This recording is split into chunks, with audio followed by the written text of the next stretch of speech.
Okay, folks, good morning to you. Thank you for spending some time with history this morning. And as we've been going through Roosevelt and Lodge's book, Hero Tales, time after time, we've seen leadership lessons driven home. We'll see a couple of those today. And it's been about, in some ways, what it means to be an American as well, and virtues we ought to cultivate in our own lives, parts of what Roosevelt considered the strenuous life especially. Well, we're hitting a new section of Hero Tales today, and this would be a tough one for the men composing this history, aimed at reaching and teaching young people in what was still, at that time, a very divided nation between the North and the South over the events of the war in the 1860s. And I'll bring a little of that out each time with the several sessions we have to come, with that terrible war between the North and South, which both of these men refer to as the Civil War, a term in common use in the 1890s. And so we're going to use their term in their essays here for that terrible conflict between Americans. And this is where it becomes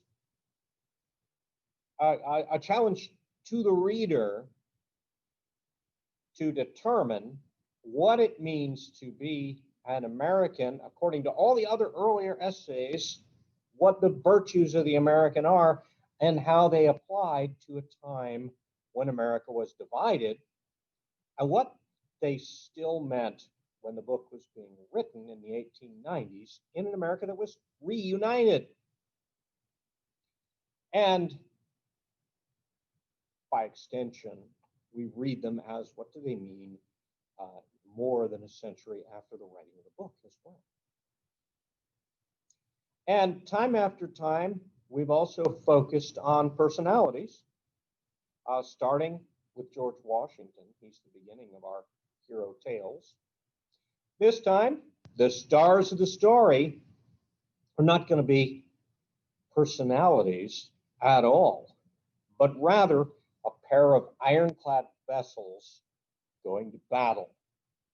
With that said, today's talk is about, and today's chapter is about the Battle of Hampton Roads, a naval battle, and a naval battle that would change technology, sea power, and the world. As always, he starts it with a few verses from Longfellow. The verses aren't always from Longfellow, but as always, a few verses here. And this was a poem Longfellow wrote in tribute to a sailing ship, which is going to be destroyed in the course of today's story. Far away to the south uprose a little feather of snow-white smoke, and we knew that the iron ship of our foes was steadily steering its course to try the force of our ribs of oak. Down upon us heavily runs, silent and sullen, the floating fort. Then comes a puff of smoke from her guns, and leaps the terrible death with fiery breath from her open port. Ho, brave hearts that went down in the seas, ye are at peace in the troubled stream. Ho, brave land with hearts like these, thy flag that is rent in twain shall be won again, and without a seam. That last line is significant. Though we begin to look at the battles between the North and the South in this chapter, Longfellow's poem says that flag torn in half, North and South, will be made one again, and without a seam. All right. The naval battles of the Civil War possess an immense importance because they mark the line of cleavage between naval warfare under the old and naval warfare under the new conditions. That's how he kicks off this discussion of the battle. In the Civil War, weapons and methods were introduced which caused a revolution greater even than that which divided the sailing ship from the galley. The naval adventure stories we read from the War of 1812 involved wooden ships powered by sails fighting each other with cannon. And they're saying this leap is a bigger one than the difference between those and the old Roman rams being driven by human power pushing their oars to smash into things. The use of steam, the casing of ships in iron armor, and employment of the torpedo, the ram, and the gun of high power, he identifies as differences. The torpedo, by the way, they're writing in the early 1890s, the self-propelled torpedo. The way we think of a torpedo today hadn't even been invented yet. They are referring to any device that blows up in the water to the damage of a ship, including things we call mines, and including what the Hunley used, which was basically an explosive stuck on the end of a long stick to ram into the enemy ship.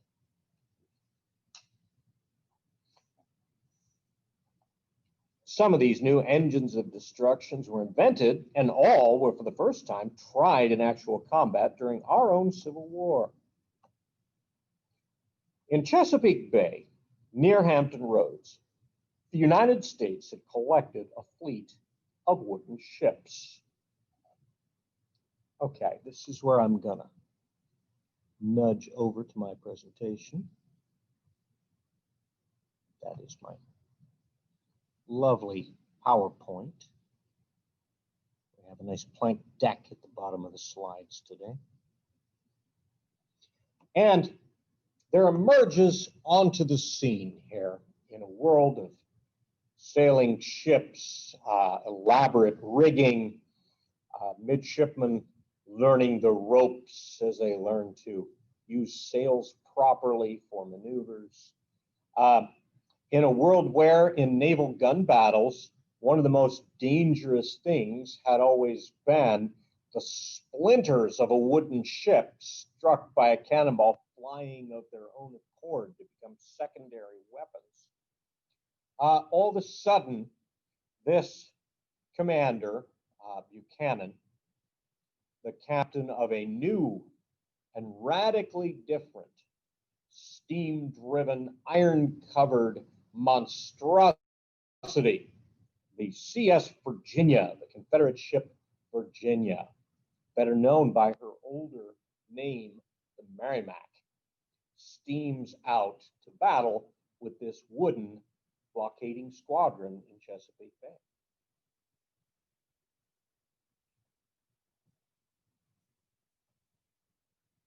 The Confederates were known to be building a great ironclad ram, and the wooden vessels were eagerly watching. Her powers and capacity were utterly unknown. This is like facing a UFO coming down. It's very different from what you've seen before, and exactly what it can do and how to fight it, that's quite a puzzle. She was made out of the former United States steam frigate Merrimack, cut down so as to make her fore and aft guns, her fore and aft decks nearly flat. Let me skip ahead to a picture of the old Merrimack here. There we go, cut down. You see how low that forward deck is there? Nearly flat, not much above the water, while the guns were mounted in a covered central battery with sloping flanks, just like a tank today has a slope to the armor so that a direct hit is less likely to punch through than it is to skid off. Her sides, deck, and battery were coated with iron. She was armed with formidable rifle guns.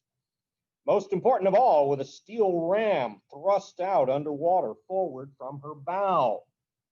You see the bow itself there as a weapon. She was commanded by a gallant and efficient officer, Captain Buchanan. Let's return to our picture here, Captain Buchanan. We have a treat today provided by our collections person, by our registrar. Thank you very much, Chelsea. I'm going to take away my background here for a moment so that we can get full effect out of our camera as I show you a couple of things that made it into our museum's collection along the way. Old white gloves.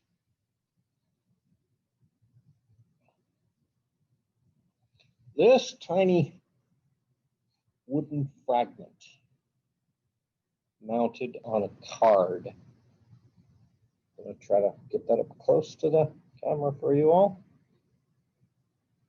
A tiny wooden fragment is written down here as a piece of the Merrimack, the celebrated Confederate ram. It's a tiny relic of our past and a piece of the wood of the ship. Perhaps appropriately, we also have a piece of the ship. It's not wood. Get my morning weightlifting in here with this heavy iron chunk of the CS Virginia's armor. And you see the word Merrimack across on the label that many years ago, we don't glue labels to things anymore in the museum, but many years ago put in the collection, this piece of the Ironclad's armor was labeled Merrimack. Pretty hard to get through here. Anybody target shoot with their 22 at home, it's not going to go through this chunk of solid iron. And ironclad or armored is the most important aspect of this brand new ship. That's why the ram can be so effective, because basically it's impervious to the weapons that are facing it.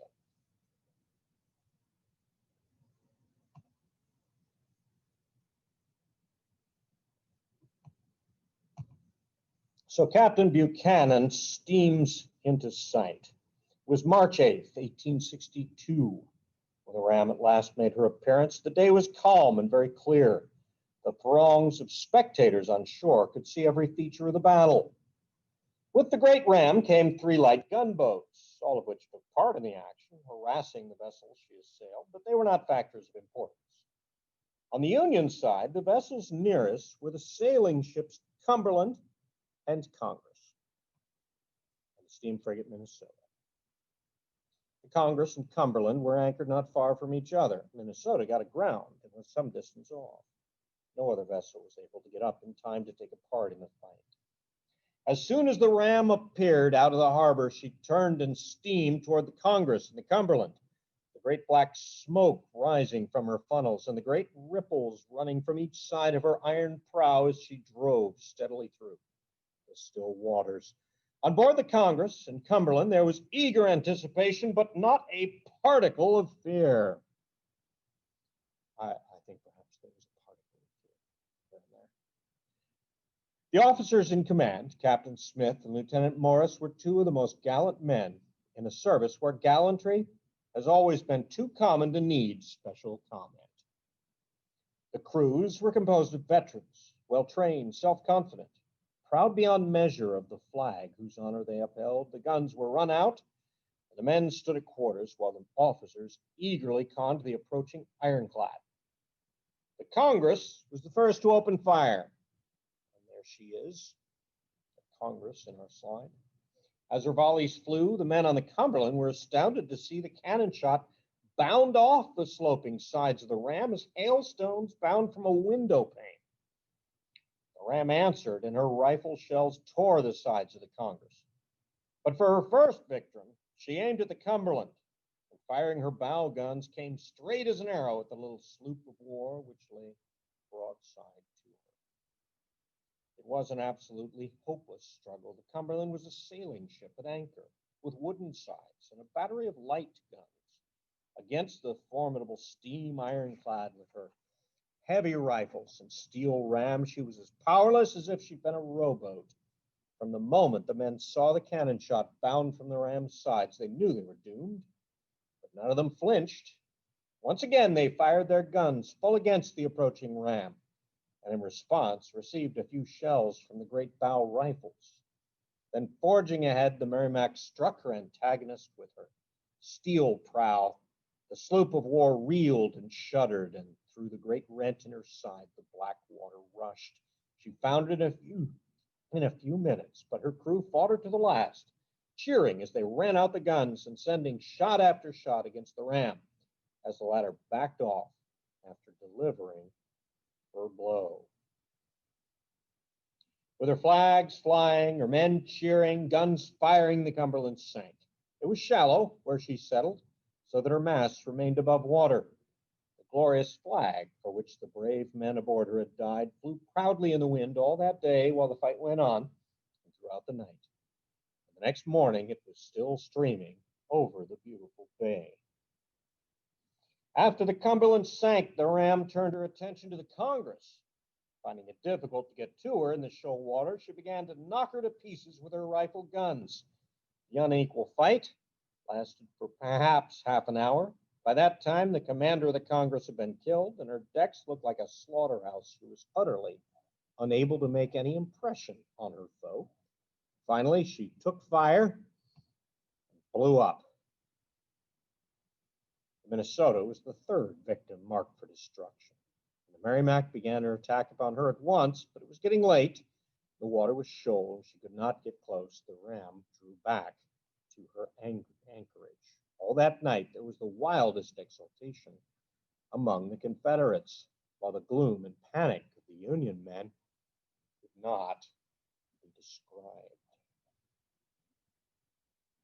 So the Battle of Hampton Roads, described here, Roosevelt and Lodge give us a picture of 2 days of the fight. On the first day, the new Confederate secret weapon to break the blockade has sailed out and just laid waste to the Union fleet. We heard about the Merrimac's rifled guns. I do have here another special thing pulled for us today. The smallest guns on the Merrimac were 12-pounders. Now, this is a 12-pounder shell cut in half. And it's cut in half to show the insides of this particular shell, where we had a fuse. See the fuse set up here to make the thing blow up. There was gunpowder inside, and I don't know how much you can see shrapnel, basically like little musket balls. The case itself would break apart into fragments, and there's shrapnel inside, additionally, to spread around to cause havoc with the sails of a wooden ship, and perhaps with the crew of a wooden ship. Useless against an ironclad. And so the Confederates at this point in the battle have a monopoly on ironclads, or so they think. A surprise is sailing out the next day. It was evident the United States ships were helpless as cockle shells against their ironclad foe. Small wonder, during the night, the wisest and bravest should almost despaired. But in the hour of the nation's greatest need, a champion suddenly appeared. So, the appearance of a champion now, but the champion being discussed this time, I said this wasn't a lesson about personalities, but rather the champion being referred to is a vessel. And it's this one here, the Monitor, arriving just in time to try to stop the Merrimac from wiping out the rest of the fleet. A flat-decked, low-turreted ironclad armed with a couple of heavy guns. Now, the The design philosophy of the Monitor is very different. They called her the cheese box on a raft. And if you look at the picture there of her at sea, my goodness, it looks like a submarine. And a submarine that is not designed to ever come up again after it goes down. It looks like a very dangerous craft to get aboard because you are below that waterline. It's not, certainly not a high seas vessel. Her revolving turret and her utter unlikeness to any pre-existing naval type had made her an object of mirth. That revolving turret, this turret could, as it says, revolve, turn around. The Merrimac's guns have to be moved into place by hand, and there have to be a lot of them to point in different directions. But the Monitor can simply pivot that big gun like it's a tank at sea. Her inventor, Ericsson, was not disheartened in the least by the jeers. Under the command of a gallant naval captain, Captain Worden, she was sent south from New York. And here we have our antagonists on the second day. Worden, the man with the larger beard, beware the beards. Jones, with a gallant but less impressive beard there. Jones has taken over the CS Virginia, or the Merrimac, because Buchanan was actually wounded the first day. And these are the two men who are going to clash with their ironclad vessels on the second day. Early the following morning, the Merrimac, now under Captain Jones, for Buchanan and wounded, again steamed forth to take up the work she had so well begun and to destroy the Union fleet. She steered straight for the Minnesota. But when she was almost there, to her astonishment, a strange-looking craft advanced from the side of the wooden frigate and boldly barred the Merrimac's path. Now it is our southern sailors who are facing, all of a sudden, the UFO.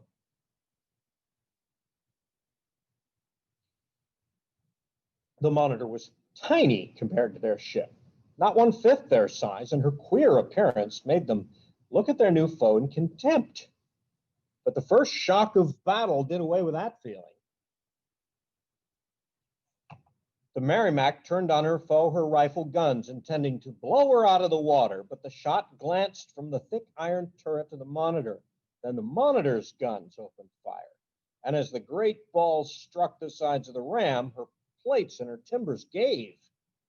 Had the Monitor been such a vessel of those of her type produced later in the war, the ram would have been sunk then and there. But as it was, her shot was not quite heavy enough to pierce the iron walls. Around and around the two strange combatants hovered, their guns bellowing without cessation, while the men on the frigates and on shore watched the results. Neither the Merrimac nor the Monitor could dispose of its antagonist. The ram's guns could not damage the turret, and the Monitor could not penetrate the Merrimac's tough sides.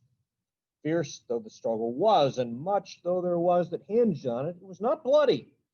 The Merrimac could neither destroy nor evade the Monitor. She could not sink her when she tried to, and when she abandoned her and turned to attack one of the wooden vessels, the little turreted ship was thrown across her path, so the fight had to be renewed. Both sides were thoroughly exhausted. Finally, the battle ceased by mutual consent. Nothing more could be done. Tactically, the fight was a drawn battle, neither ship being able to damage the other, both being fought to a standstill. But the moral and material effects were wholly in favor of the Monitor. Her victory was hailed with exultant joy throughout the whole Union and exercised a corresponding depressing effect in the Confederacy. While every naval man throughout the world who possessed eyes to see saw that the fight had inaugurated a new era in ocean warfare. So, and I've run a little long, as you all have put up with me doing more than once. One of the lessons that Roosevelt and Lodge want us to pull out of their tale of the Battle of Hampton Roads. Well, the traditional values are still there, they've established them in the rest of the book, and they make that reference to there's no fear among the naval officers, a profession in which gallantry is taken for granted. By this time, we are to see that these American warriors are brave men, making bold decisions and standing for their country. So that's established, but not emphasized this time. And in fact, when they switch captains, it's barely mentioned here on the Virginia. Instead, there's a focus here on a technology competition. First, the lumbering juggernaut of the Virginia, or the Merrimack, that comes out as such a terrifying thing, against which men stand bravely, but bravery doesn't win the day. They need something else, tools for their bravery to allow them to succeed.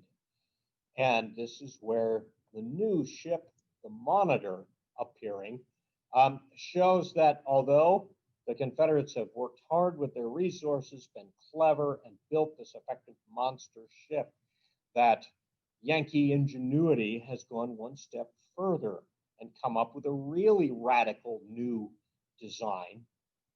And that between the two of them, the two factions of Americans have showed the rest of the world that things have changed, that what is powerful at sea has changed, that the old wooden ships just won't cut it anymore. So Roosevelt and Lodge want us to pull out of this that Americans, again, stood bravely against danger, that American Navy technology has moved forward and done an important thing, and that coming up with the machines is also important, just like character and good decision making, that the technology is important too. So in a way, the stars of this Battle of Hampton Roads are the two ships, the Monitor and the Merrimack. Okay, I have, again, run a 15-minute session to half an hour, and you all have been patient with it. I'm going to go ahead and take off the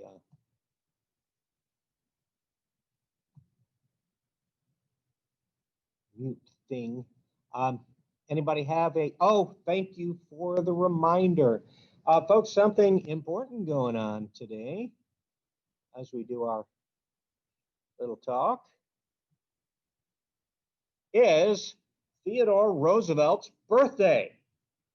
So happy birthday, TR, and thank you for the book and the insights. Thank you very much. My colleague Hillary told me about that this morning. I told her I'd mention it, and I forgot to. So thank you very much. What does USS Monitor stand for? Like the United USS States ship. United States ship. And different nations have different conventions for that. USS, or United States ship, is reserved for oh, and today is Navy Day as well. Thank you. United States ship is reserved, I believe, for naval and Coast Guard vessels.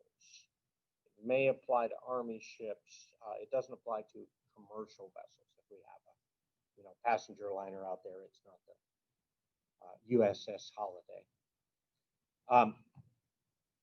But yeah, United States ship. Another part of the story that they don't get into, because the North had such terrific factories and industrial resources, once they had a good design, like the Monitor proved to be a very good design for certain kinds of fighting, not for sailing around the world, not for going deep out into the ocean, but for coastal fighting and for rivers, the Monitor was a great design, so they simply made lots of them. Now, take the Confederate submarine, the Hunley, maybe the most advanced craft made in the whole war, even more advanced than the Monitor. But the South did not have the industrial capacity and the factories to build dozens of Hunleys and put them in all the Confederate ports to keep the blockading squadrons away. Perhaps luckily for the sailors who would have been assigned to those ships. But you know, that's one of the things you had to think about as well. Do we have a great invention? Wonderful. But if we don't have the factories to produce it in large numbers, it might not be able to make much of a difference. Okay, folks, thank you all for your patience and your attention today. I hope that everybody got something out of it. And I look forward to seeing you on Thursday for the Roosevelt story that actually features prominently one of the things in our very own gallery. So I'm looking forward to that session. Thank you all very much.